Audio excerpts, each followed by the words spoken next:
Okay, so for those of you that love throwing parties, or you love putting hors d'oeuvres out on a dinner table, or if you're in the restaurant business and you like to pass things, this appetizer slash crudité is off the charts.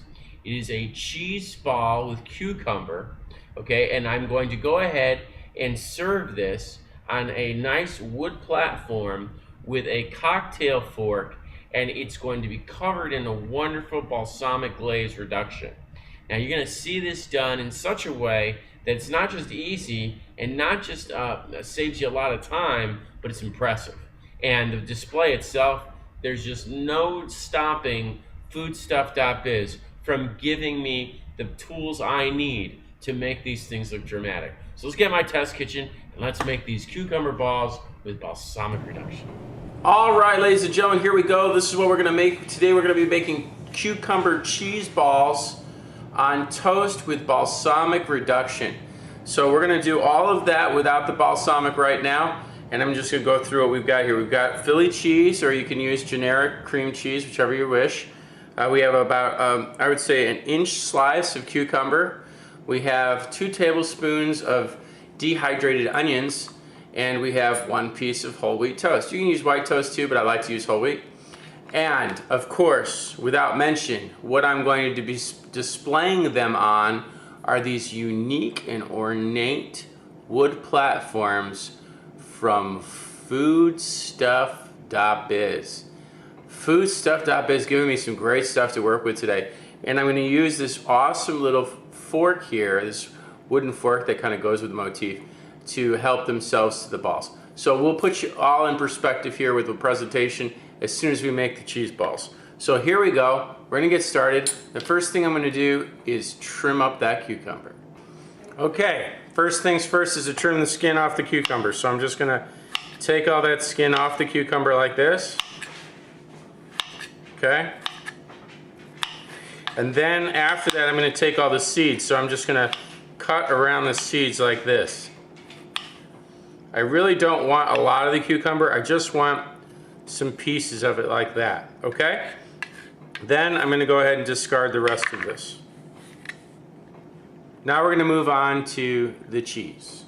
Now I have the cheese right here, and basically what we're gonna do with this is we're gonna take the cheese, take the dehydrated onions, put that in with the cheese, and we're gonna use a fork to mash it all up. So here we go, mashing up the cheese with our dehydrated onions. And you know, you can add some salt and pepper to this, but what I have found is that you really don't need that.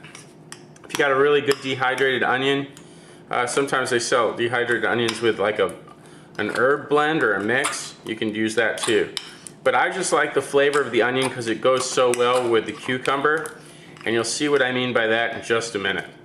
So once we've mixed up the cheese and the dehydrated onions are, you know, completely dispersed evenly, the next step is going to be, we're going to move this into the refrigerator and let it just sit there and constitute the onions for about 15 minutes. So that's what we're going to do right now. We're going to just leave that in the refrigerator for 15 minutes. Okay, so now we're back from the refrigerator. It's nice and cold. I tasted it to see if the onions were still crunchy, and they're nice and soft, so we know we're ready to get moving. You're going to take a little bit of the cheese in your hand like this.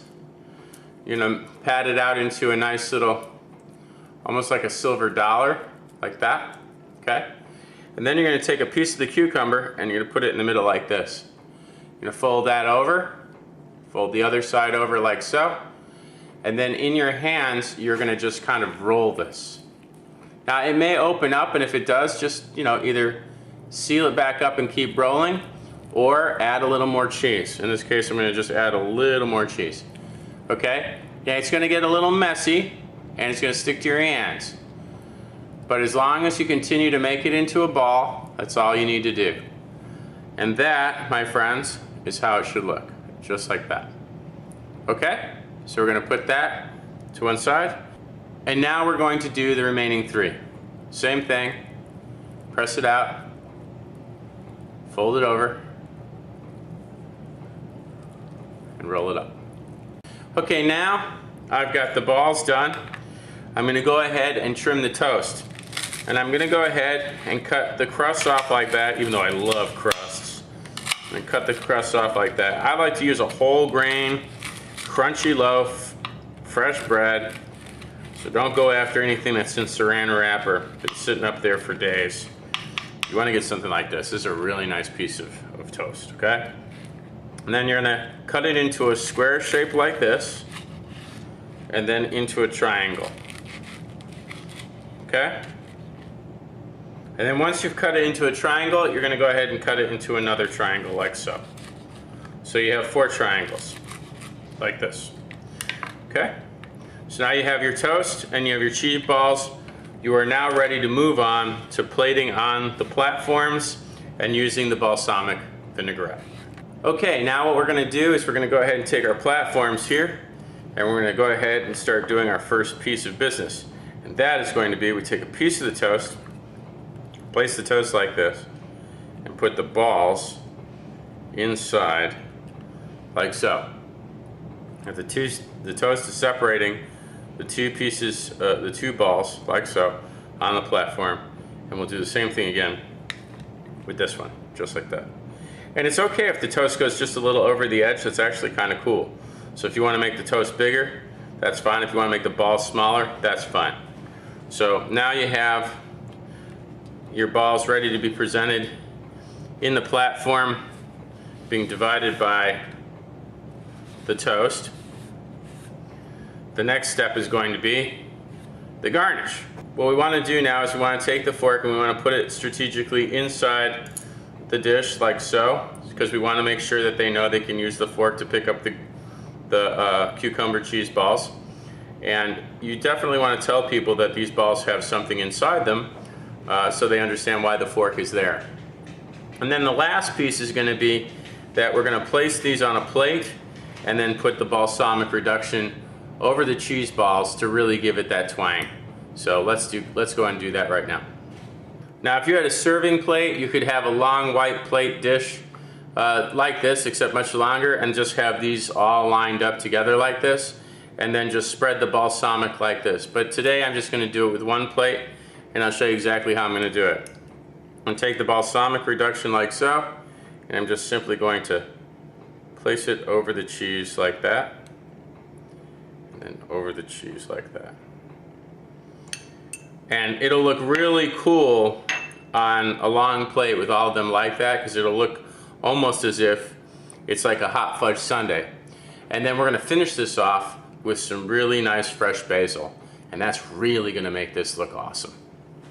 Okay, so I have the basil leaves, and I'm just going to go ahead and place them right on the ball like this. And there you have it, folks. Cucumber cheese balls served on wood platforms with the awesome add-on of the wooden fork, courtesy of Foodstuff.Biz. Enjoy.